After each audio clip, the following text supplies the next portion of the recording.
Ito ang Diaz Elementary School sa Porac, isang rural na paaralan na tumutulong sa pag-unlad ng edukasyon para sa mga AITA students. Maraming naranasan na pagsubok ang paaralan. Sa 2011, doon pa lang siya sa pinakabundok talaga. Dahil nag-earthquake, nag-collapse yung building, na-transfer dito sa Babo, Pangulo, Pangaranan. Nagkaroon ng DLS, tapos tent. So, unfortunately, nagkaroon na naman ng disaster, yung fire incident. Ngunit, kahit na may pagsubok, may ilaw.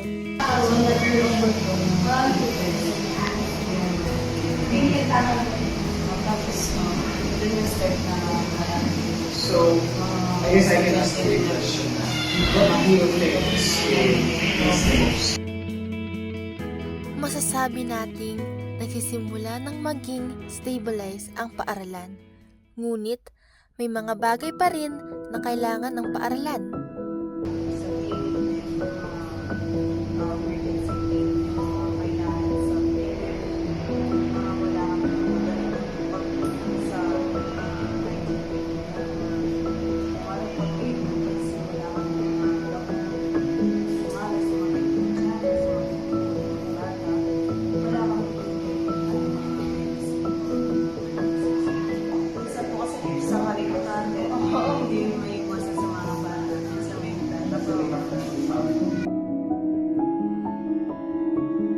Right now, siguro yung feeding program. Kasi medyo mahirap para sa kanila, lalo na yung pakabuhayan nila, yung nasa bundok. So nagtatanim sila doon.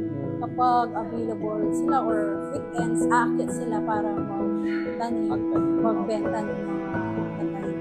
So, ito kasi, yung lupa na wala silang mapagtatanim ng soil ba, hindi na healthy. Kaya mahirap dito mag-ano. Sila nakadilim, matala, ay mas nagniningning.